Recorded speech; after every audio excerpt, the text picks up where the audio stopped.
Hey everybody, Ronnie here. So, I decided I promised to talk about my current guitar collection in my last video. And so, let's go ahead and go through what we've got. Here are my guitars. Okay, so we're going to start off with the cheapest of the bunch. This is my little Epiphone Special 2. It is a Les Paul. It's a flat top. Doo-doo. Just a master volume, master tone, three-way switch, some fairly cheap Epiphone humbuckers. This is $100 worth of Epiphone guitar. Is a bolt-on neck, and this has served me pretty well. I haven't, honestly, I have not played it in a long time. But I was thinking about giving this to my son. He wants to learn how to play the guitar. He's 10 years old, and all right, let's see how that does. Let's see what comes up next. And this video is brought to you by me. Actually, I'm going to talk about a book also. Okay, this is one that was written by me. You see it up there. It's called Riffs and Revelations, A Rock Star's Journey.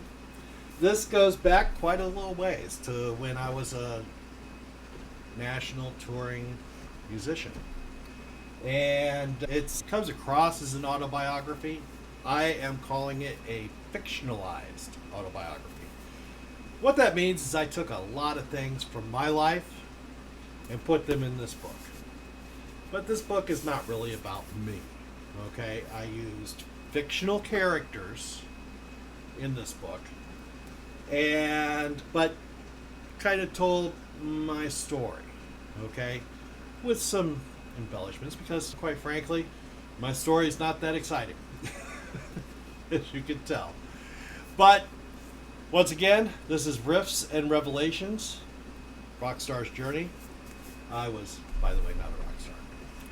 But you can find it wherever you want. You can find it on Amazon. If you would prefer to listen to it, it can be picked up on Audible or whatever the iTunes thing is. And there's my daughter. Hi. Hello.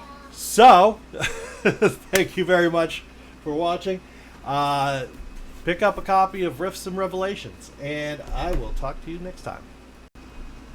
Okay, keeping with the theme, this is another Les Paul style guitar.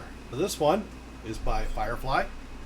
It's really a not bad guitar. It's got a really nice neck, not a baseball at all, or a baseball bat at all. Rosewood fingerboard. The frets are fantastic. Okay, they're not quite rounded, but they are really good. This has got that awesome lizard green color to it. We call it Lizard Burst. This one, it's got some really good humbuckers in it. Okay, some folks have gotten Les Paul style guitars from Firefly and gotten some microphonic pickups. These are not. These are really great.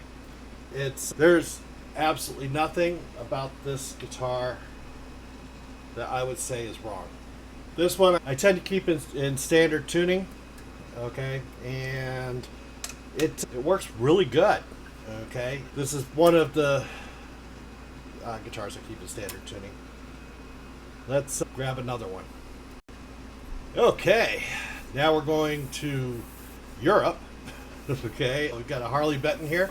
This is the Harley Benton Victory Active Black. Okay, as you can tell, it is a black guitar. It is black all the way around. It's got a satin finish or a flat finish. Okay, it's not glossy at all. I don't know if I would actually call this satin. but it is a nice flat finish. It is very smooth. Okay, it does have active pickups. They're just branded as Harley Benton custom wound active pickups. It's got on the wrong side, it's got a single volume knob and a 3-way selector. And this is an okay guitar. Okay. Also, I keep this in standard E-tuning.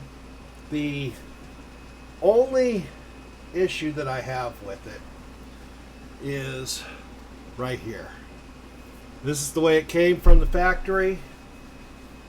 The hole there for the screw was cut too big. How the hell do you do that?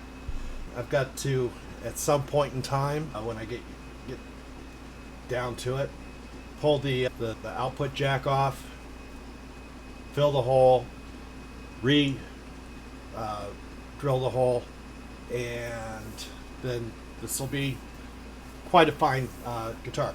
Some other people, like Glenn Fricker, have discovered that there's a grounding issue with some of these guitars. This guitar does not have that. This was built after that, and I am sure that Harley Benton fixed it. But the paint that they use, I don't know if it's paint or powder coating, but it was not conductive, so it couldn't. The guitar couldn't ground, and the strings acted like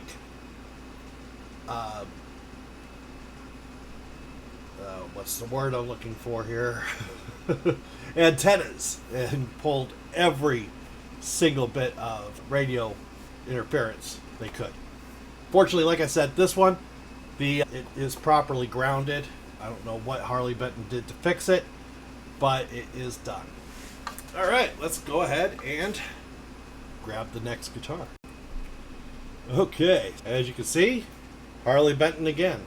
I do like Harley Benton. They make some surprisingly good guitars for the small amount of money that they charge. This one here is an Explorer style. This is the EX or E based very loosely on a 75 or 76 Explorer. The body is actually a little bit smaller than a traditional Explorer. It's got this little cutout here, as you can see. Instead of having the output jack on the front, it's on the side, which I like very much, and it's got that Fender style recessed jack. This one, I keep this in generally drop D tuning, and it works really well. I really do love this guitar. It's got front volume, rear volume, master tone, or neck, bridge, master tone. But this one works great. This one, when it arrived, it was almost in tune and it was perfectly intonated. Kudos Harley Benton.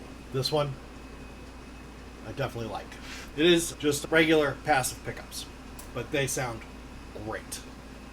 All right, I've got for sure one more to show you, maybe two if I can get to the other one. I don't really use the other one that much. Okay, I did actually end up grabbing the other one. This one, no name brand on the headstock. Okay, the only name brand I've seen on it is Larry. Okay, which if Larry, it's cheap, very cheap guitar, was originally anyway. This is the Burning Fire. It is a Strat, basically a Strat shape.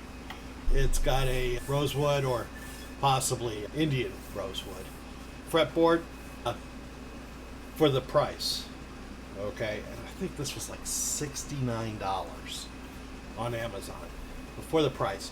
The frets are perfect. Okay, I have not had to do anything to the frets at all. I did condition the fretboard. It's got a satin finish on the neck. The wood grain is a veneer, very thin veneer, I'm sure. I think it's got a body. Don't quote me on that one.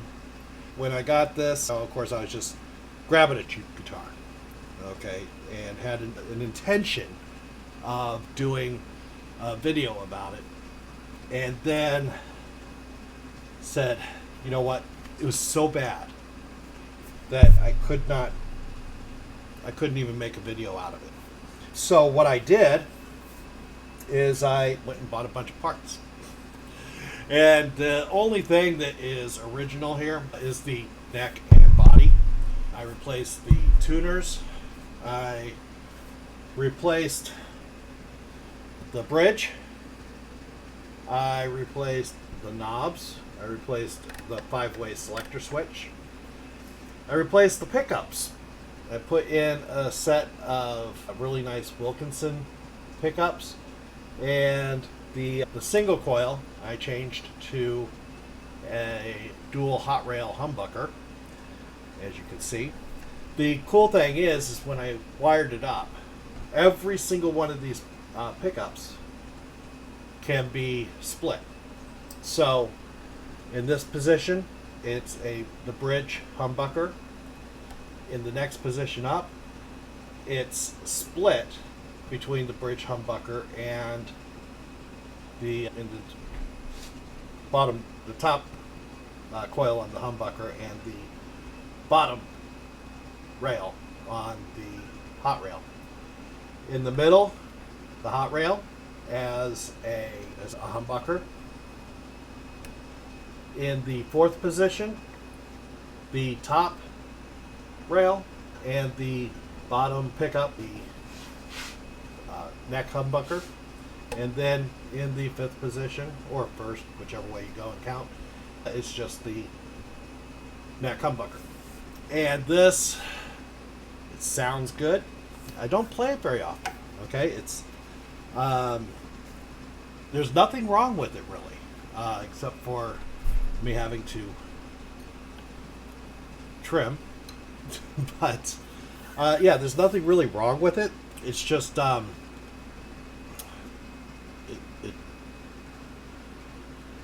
it really doesn't feel like me. Even though I went and put $300 into a $69 guitar to make it sound good. But maybe I'll give this to my son. That'd be good. Let me know what you think. Okay, and last but certainly not least, especially since this is really the most expensive guitar in my collection by a wide margin. This might actually cost almost as much as everything else combined. That's the price difference. But this is my Jackson Corley Bolio. Sorry if I mispronounced the name of Trivium's signature King V. And that's what it looks like. Yay! This has some fantastic specs. Okay, the headstock has a quilted maple veneer. The body is also got a quilted maple top. Seymour Duncan blackouts. They are active, of course. I do still have the cover on the back. I have not had a need to change it to pull it off at all. It's still there. It's got the Floyd Rose. This is the only guitar that I have with the Floyd Rose. People go and make it sound like it's going to be a difficult thing. It's not. Okay? There's really not that much to it. And I do apologize if there's any crackling or anything because I keep bashing guitars into the microphone. But yeah, this is, it's actually got an ebony fretboard. Okay, I like that. The Harley Benton Victory Active, it has an amaranth fretboard. Okay, it's really dark, it's really black, but it's not ebony. Okay, this is actually an ebony fretboard. Don't know how the ebony is sourced. Don't know how I feel about that. But I haven't asked, no one's told. This guitar is fantastic. It is in standard E-tuning. Once again, that comes down to I don't want to put it in drop D, just because I'm afraid that would be a bit of a bitch. Having to get past the locking tuners, deal with the Floyd Rose. Okay, changing strings is one thing. Doing an actual tuning change, that's something else. This thing keeps tune like no other guitar that I've ever owned, and I am sure it's because of the double locking trem system.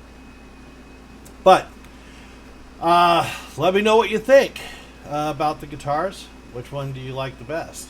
Clearly, I really do the Winter Storm Flying King B the best, but it's not straight the easiest thing. The Firefly Les Paul, the Harley Benton ES76, they're both fantastic guitars as well.